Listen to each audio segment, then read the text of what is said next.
can be so much beautiful. Being here is a miracle, even a bigger blessing than you think. You're just simply so wonderful, and your soul is incredible. You're much more important than you think. I know you know what I'm saying about it's not a lie. You can't deny that you feel the power inside. In the dark, nobody's it our right to say we cannot hide what is great. Hello and welcome to my channel. My name is Nurit and I'm speaking with you today from Budapest, Hungary. And my guest today is the wonderful Georgi. Georgi, hi. Hi, Nurit. It's been 2 years since our last interview, almost 2 years, right? Yeah. Yeah. And Georgi is speaking to us from Israel, from a place called Zichron Yaakov. Fortunately, I can pronounce that. And Georgi is a non-dual teacher and therapist. She is also part of the International School of Spiritual Psychology, and she's an author of 2 books, I Am Here, and the other book is, that's the name of the book, you know that I'm here, and the other one is Nondual Therapy, which is what we're going to be speaking about today because that is her recent book. And I had a chance to glance through it. I must say your writing is superb. It's very, very powerful. And so I'm going to question you on some of the things today, and we'll take it from there. So sit back and relax, everybody. Get ready for a whirlwind of spirituality. All right. So right off the bat, I looked at the introduction. There's something that just really blew me away. And you say, where do you sit when you look out on the world? Is it on a throne of authority or on a prayer stool of humility? Wow. Do you sit in stillness or are you comfortable on the chair of friendliness and belonging? Are you struggling to remain on the same chair, or do you sometimes switch chairs without noticing? Could it be that we're switching chairs all the time without knowing it? Perhaps a deeper freedom can be found in the one that can switch the chair of perception according to need. This book was born to meet the need for a shift in our conception of human freedom in form. Wow. Heavy.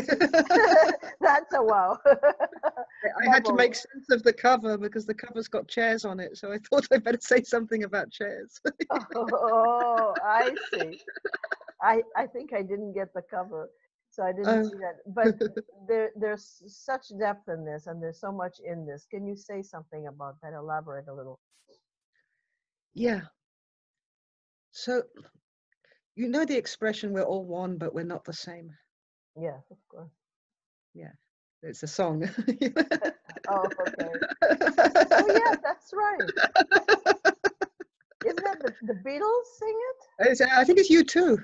And U2 made it very big. We are one, but we're not the same. But also, what's his face? The other famous one. I'm going to get into trouble. I don't know who wrote it. But anyway, that's the crisis in a way of what's happening psychologically right now, because our conditioning is very much based on the uniqueness of the individual and becoming somebody and being someone. And we all feel this special sense of preciousness. Like there is this preciousness in our own life, and our own experience, in our own story, which very much keeps us in this form of trying to become better and trying to be good and trying to be something. And it's very much connected with our sense of purpose.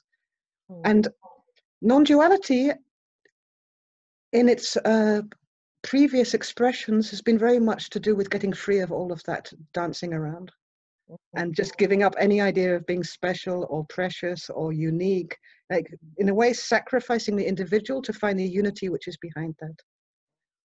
And so that's absolutely true. That's one part of the circulation of form. But still we have this sense of purpose and this sense of being special and the preciousness of each moment and the uniqueness. And this is like where we have to be very, very careful in the Western world, which has gone so deeply into individuality and individual freedom, to not throw out the baby with the bathwater. Because the fact is, and I think it's really an undeniable fact, that the perspective from which we experience, through which consciousness is experiences through us, or through which the experience which happens through us, even if it's the universe experiencing ourselves, is utterly and totally individual, unique, irreplaceable, precious, and special in each second. So perspective is everything. The place where we sit inside ourselves determines how we experience the world. Ah. So if we're sitting in a place of trauma, the whole world can appear to be traumatized, and we'll be attracted towards traumatic movies, people who are traumatized, and we'll be, in a way, going there in order to experience it, because it's part of the direction. It's like where you point the binoculars. If we sit in a place of peace, then we'll begin to see peace in nature, peace in the ocean, peace even in the backdrop of a car accident. So this issue of where we sit is very, very, very important and precious. And we have freedom there. Yes. To some extent. Because in the end, I say to some extent, because in the end we sit where it's most needed when we're free. Freedom moves to what's most needed in any moment. But what happens is that, for example, when we go to sit at our parents' house and we go into the high chair and we don't want to be there because it makes us feel very uncomfortable, and then we resist and we deny. And where we resist and we deny, we begin to make it the other people's problem. Mm. We start to project, so we move deeper and deeper into conflict and entanglement and further away from authentic connection to who we really are. Mm-hmm. Mm-hmm. So I think that the whole position of perspective and the uniqueness of it and the value of it and the purpose in it has hardly been addressed. Right. Absolutely. Certainly by modern psychology, but also in a lot of the popular non-dual fields. It is precious, it is special. Every moment that we live, the universe is experiencing itself. And that's not a concept. That means that even if we're bored and feeling like horrible or drunk, this is of equal value to if we are, you know, the Dalai Lama. Yes. It's as much value to the whole. All we have to do is be absolutely able to be free within it. Excellent. And I think it's very apropos that you start with that in your introduction, because where you, the perspective that you are going to be sitting in while you're reading the book is going to affect what you get out of the book. So, exactly. So dear readers, if you're reading this book, get yourself in a good perspective and sit in the right chair when you're reading it. Yeah. Be aware of your perspective. Yeah. Yeah. The other thing that I really wanted to talk to you about as well is your what you write about the dark night of the soul. Yeah. And but specifically, I mean, a lot of people are talking about it right now, and rightfully so. It's a very important topic because this is where we lose a lot of people. They fall off the awakening tree because it's tough. It's not easy. And we have to address so many things that we swept under the carpet. And so what you write there, though, is really very important. You say a prevalent characteristic of the dark night is the denial of the non-dual quality of helplessness. We are born helpless, we die helpless, and in the space between, a core helplessness underlies all experience, including the experience of control. Good, Georgie. I like it. So that was one of the, you know, there's a compendium of 35 different contractions. I'm getting that. Yeah. That was one of the most difficult ones to write about, partly because I wanted each chapter to have a quote from somebody else, from the world of spirituality and therapy, that would say it so that we get a consensus together, that we're all talking about this. And helplessness, I couldn't find it. I couldn't find the quote. Helplessness was described by many people as a kind of curse, and come to my workshop and I will save you from this helplessness. And God forbid you'll fall into that helplessness. There's really, and all I could find was an agenda to, like, you're really bad if you fall into helplessness. And in the end, the only one I could find was Rumi, Oh. who's my man, you know. So Good old Rumi. so we're living in an age of supreme belief in control. It's part of the effect of this individualism and guilt. Like, if we stay in control, we won't be guilty, we won't be bad. And the experience of helplessness, pure helplessness, which is utter unity, unhooked from trauma, is rare to find. Yeah. But it's the most beautiful, sublime experience of freedom and relaxation possible. Yeah. Well, we're born into control. We're born into control. We are spoon-fed with our Gerber baby food the agenda of control. Yes. I love it. Yeah. Yeah. Yeah. Yeah. So helplessness is really, really, really important, because what we're talking about throughout the book, and also in your book, I see this, is this shift out of the mind and into direct experience. Yeah. So experience is what, the nature of experience is what gives birth to our thoughts, to the nature of our thoughts. So for example, if we're feeling very loved or loving, we'll have loving thoughts. If we're really repressing anger, and there's a lot of anger in our system, or even if we go into a room full of angry people, the thoughts are going to be either angry or fearful. Mm-hmm. So without helplessness, we're not able to access that level of feeling, which is actually causing everything that's going on with our controlling minds. So it's really, really important. And all therapy uses helplessness. Of course it does, because it's to do with helping each other. But it's rarely truly accepted to its core as a quality, because to accept that, we would have to admit that we are all one, and that the universe has infinite resources, and that every cry is answered. Yes. Yeah. I was just talking to Gabor this morning about why it is so hard for humans to trust the universe, and we try to control everything instead of surrendering or being helpless. We love that word, being totally helpless and allowing the universe to take over. And it's almost like we think we're smarter. Is that we think we're smarter, but we also, to the depth of our unconscious, believe that we are separate from the universe, that it's separate from what we are. So how can you trust something which is separate from you? Exactly. Yeah, we find that actually Gabor teaches one of his practices is to imitate the physiology, the bodily, the physical physiology, might be duplicate word there, of helplessness, because it helps to deepen and helps to go inside more into and to make that connection with the universe. And what does that look like? What does that look like? It's more like almost like you're sad and you're bent over like this, and just relax into the, okay, universe, I'm hopeless, I'm helpless, let me hold your hand, kind of thing. And the interesting thing is the how he got to it is, when we are in shock, say you had an accident or someone you love died, it's like you're getting a smack from the universe. You go, you're like in this place of, suddenly you lose all control, because you're in the situation where you don't know if you're coming or going, you don't know what is coming or going at you.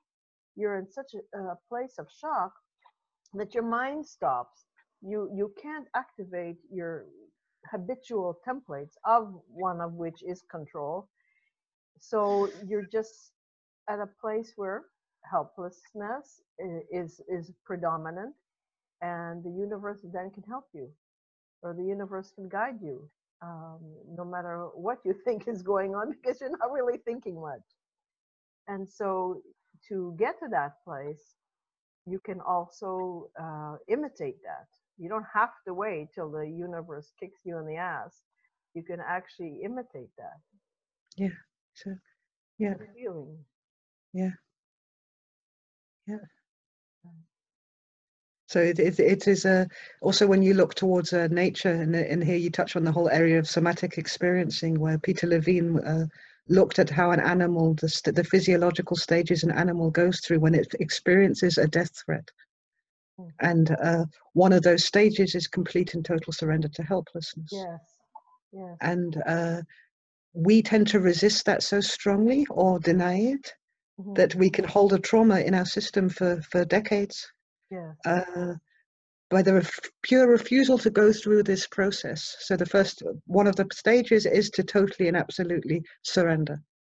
Partly, and even to play dead, to be go into the possum state. And you see these kind of corpse-like rabbits that, like, you'd think this rabbit was a dead rabbit. They move so much into a dissociation, in a way, position. And at a certain stage, if they're not killed, then they come back into the body, and the body starts to shake and discharge all that survival energy. So with a client, for example, you can see them shaking, or in a workshop, you can see people starting to shake. And this is really, really necessary. It's not time to call the psychiatrist. It's like after maybe decades, this voltage of trauma inside the psyche is beginning to release. Yes. So that it goes like that. It's the helplessness, the release, and then the reintegration. And then out of the witness position, the kind of dissociated position, consciousness comes back in. And in the animal world, you just see the bunny rabbits absolutely fine 10 minutes later. Yes, yes. But humans, because they resist the physiological process, which is a natural process of survival, will hold the charge of trauma for lifetimes, or even pass it on to their children through their genes. Wow. So it's amazing to me how Gabor is able, in his own way, absolutely to penetrate the essence of psychology. He's quite a master. Thank you. And he actually very much appreciates what you and Bart do, because oftentimes people come and a lot of people come to a master, to a teacher, because they're suffering so much.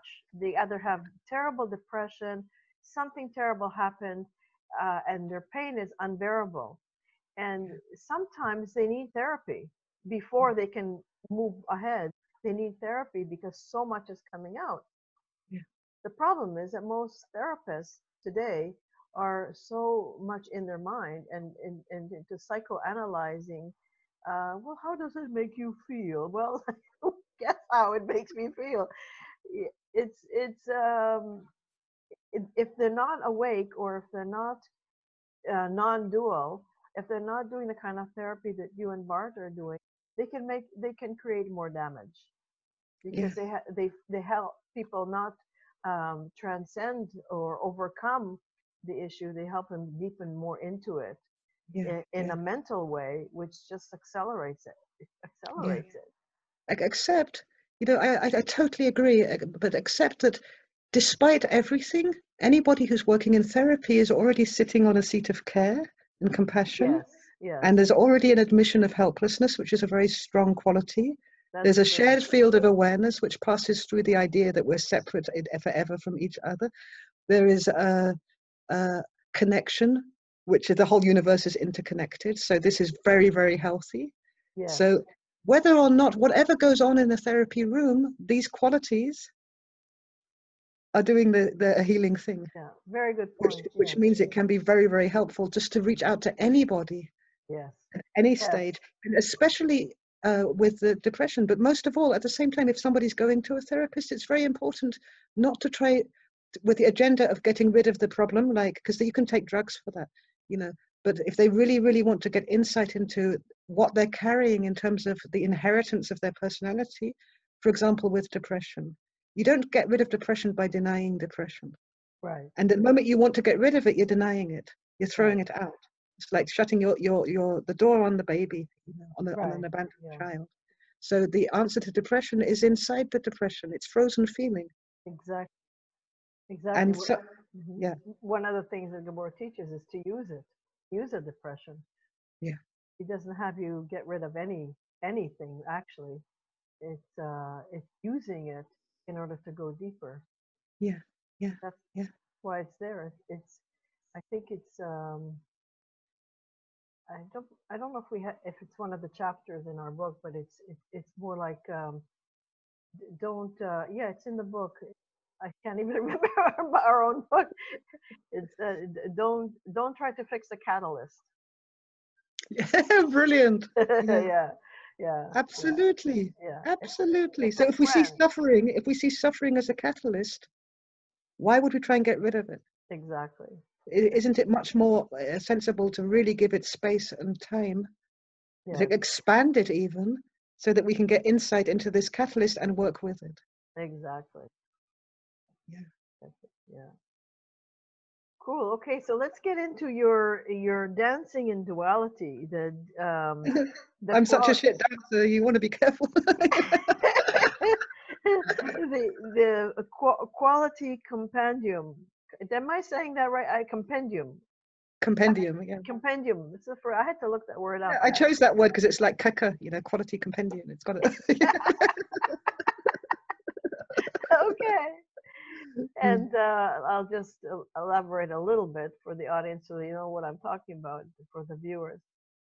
Georgie has a whole separate section, part 2, that there's 3 words in each title. For example, suffering, resistance, and choice, birth,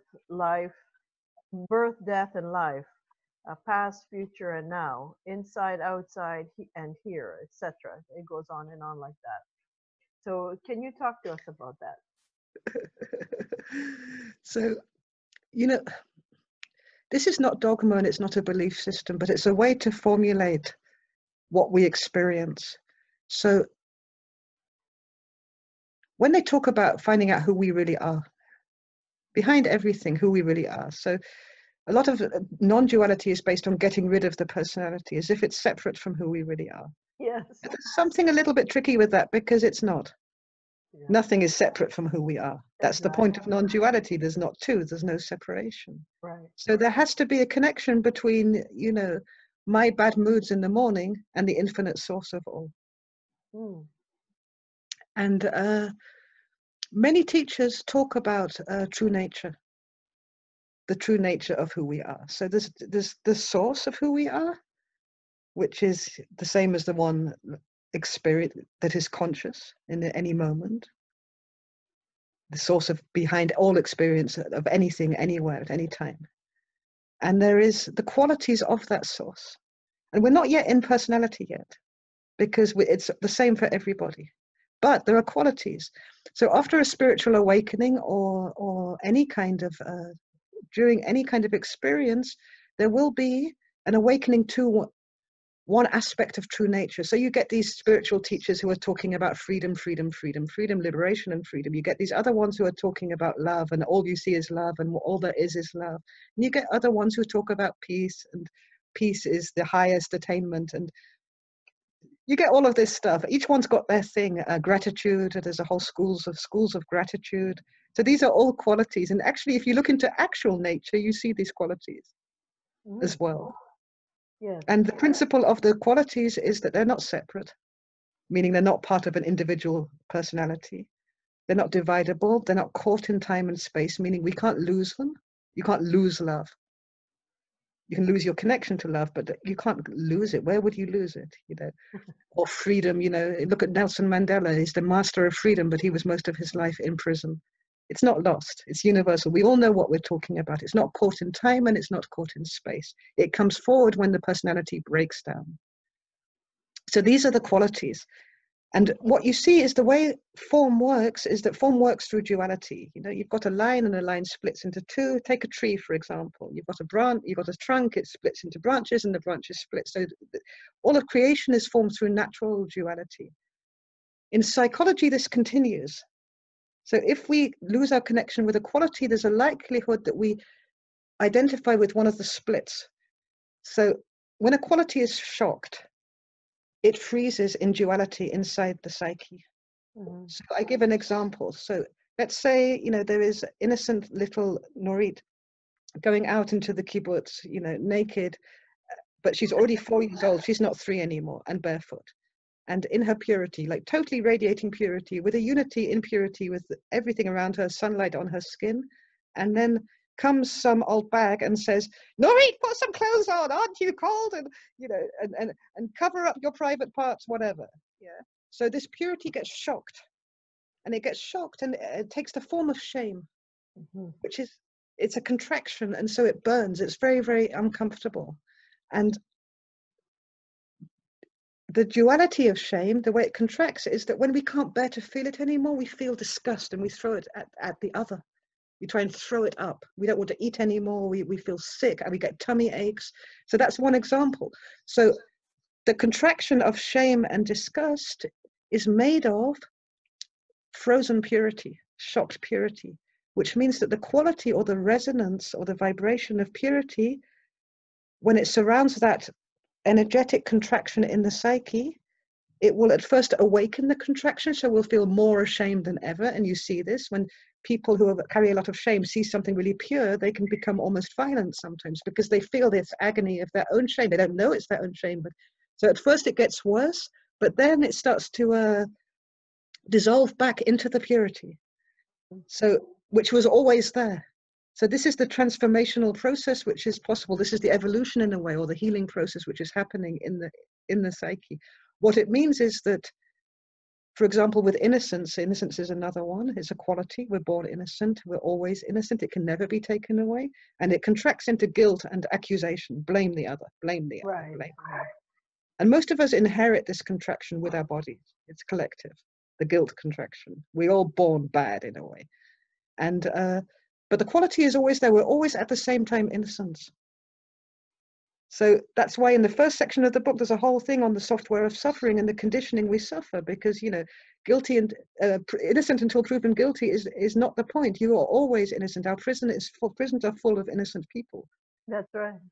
Innocence exists together with guilt. No human being and no law can take innocence away. And innocence isn't a concept or something to be decided by the mind. It's what we are. So that's the principle, and there's 35 of these contractions, and of course the biggest one is birth, death, and life. Yes. In a way. When we were talking earlier about the helplessness, of course, I can already hear the thoughts of people, you know, okay, but then I might get killed. Yes. If I let myself be helpless. And in the animal kingdom, that's the last resort, because the predator will not eat a corpse. So if they pretend to be dead, there's a chance that they might still survive. Oh. So our beliefs about death are very, very, very strong as something to be avoided. Like it's the end of the world and it's terrible on the other side, or we cease to exist. I don't know what's bad about that, but at least when we cease to exist, we can say that we're conforming to what some of the spiritual teachers say. Yeah, well, I don't exist. I think the atheist endpoint is very much like the non-dual endpoint, and is absolutely great. Yeah. It doesn't mean that existence it never happened. Exactly. You know, we go to a place which is nonsensical, but what we project on death, and the trauma of death, and the fear on death, and the living contractions around death, and the illusions around death, most of them are actually contractions and illusions around birth. That's and because it's part of the same parcel, and all of it is a denial of the life which we are. That's right. No. You know, I've been told by people it's a scientific fact that life ends after death. And it's so ridiculous, because it's a scientific fact that life continues. The individual dies, the individual body. You know, how could you even say that if you weren't alive, despite all the people that have died? So life is an ongoing continuum, and birth and death is what's moving. But somehow science, pseudoscience, took this and turned it around and said life ends with death. So that's the formula with all the contractions. You know, innocence ends with guilt. Love ends with self-sacrifice or hatred. Peace ends with war. This is the software, the conditioning, the mental trance that we inherited with our brains. Nice way to live. It's what we're here for, is to get to know our brains and to use them for what they're meant to be used for, rather than to be slaves to this software. Yeah, wonderful formula for life. Be afraid Yes. of death until you actually die. Exactly. And as if being afraid of death will make it inevitable. Yes, spend your whole life surviving life and then you die Yeah, anyway. yeah, So your whole life is a lie because you know you're going to die. yeah, It's a little bit, if death is such an issue, then let's go into it completely and totally and yeah, really, because if it's deciding the way we express, the way we relate, and of course it's not just physical threats that we're reacting on. We get a blow to our ego and we see it as a death threat mm, and we're ready to kill the other person. So the denial of death and birth is quite huge. yeah, yeah. It's a Can be, denial of life. yeah. Yeah. That's wonderful. That's great. So one more question for you, Georgie. If there was one thing that you want people to get from this book, what would that be? What is the key motivator that prompted you to write the book?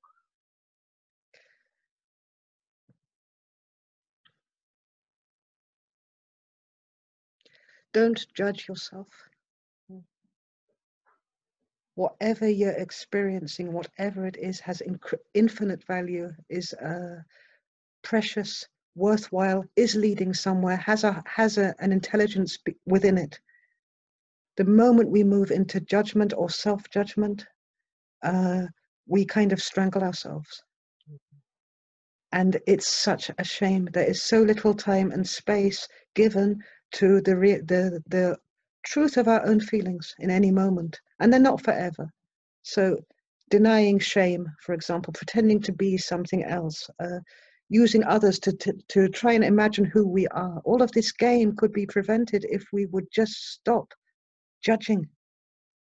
Just stop judging in this conclusive final kind of verdicts constantly on our own inner world and our own right to exist. We are here. We exist. That's just how it is. It deserves all the time and space, and it has all the time and space. It's just our little capsules of minds which deny us that. And it's not that we judge ourselves because we're bad and we got it wrong and we didn't understand it yet. This judgment is happening because we inherited that software with our bodies as part of the human evolution. So the best way we can serve life is to letting this thing evolve as quickly as possible in its own freedom, which it will if we just stop trying to make it different, because it's not good enough as it is. Would you say that this self-judgment is a subtle subconscious way of attempting to enhance our separateness from the universe? It's an unconscious survival strategy because we feel bad, because we feel separate. We're trying to, in our stupidity in a way, or our lack of evolution, we're trying to fix the problem all the time because we care, but we don't know yet that the way to fix the problem is to first allow the problem to show what it needs. Oh, well said. That's very good. So we judged it before it began. Yes, yes, yes, yes. Wonderful. Yeah. But it's not because we did anything wrong. We inherit this program. We're educated into this. We're taught this. We carry all of us this sense of guilt. And of course, when you look out at the world and you say the world is a terrible place, it's not good enough, and I want to make it better, what we're also saying in the shadow at the same time is that the world is condemned. The world is bad. And this is, we go back to this, what chair do you sit in? Because the world is not bad. The world is full of love and peace and beauty and bliss. It's just that we have such a legacy, an inheritance of guilt and feeling bad, and then we make it worse by blaming the world, accusing the world, and because of the world, and we try and fix it because without even allowing it to be there in its badness in the first place, if that's what it really is.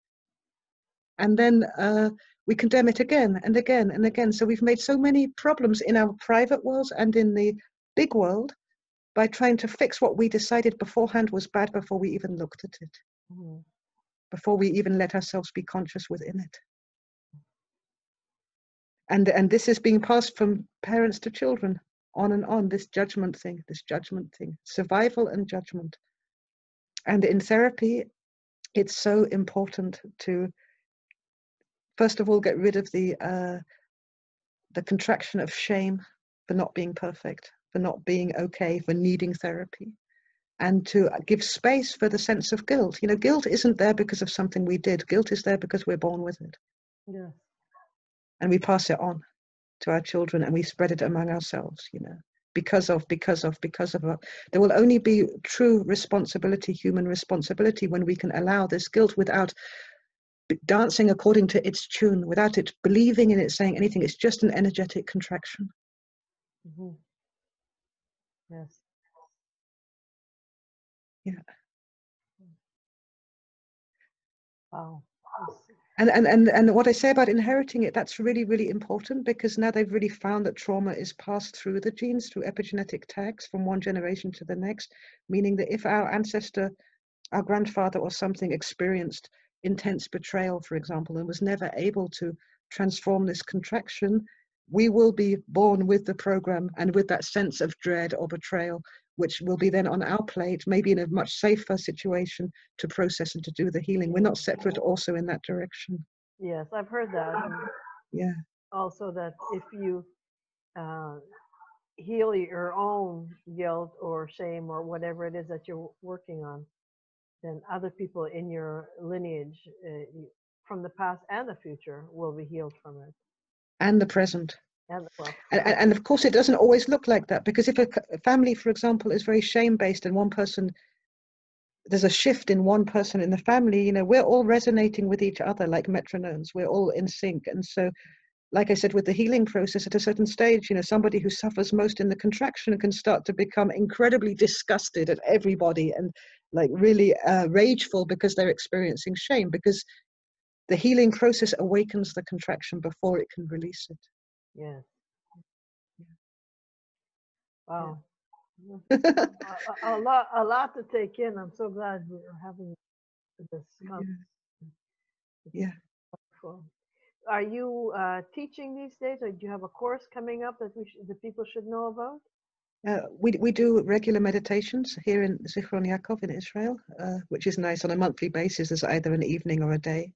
And we have the education in spiritual psychology, which is happening in, which is the core education of the International School of Spiritual Psychology, which is happening in Holland in Dutch with other teachers and with Bart, and in Israel in English and in America.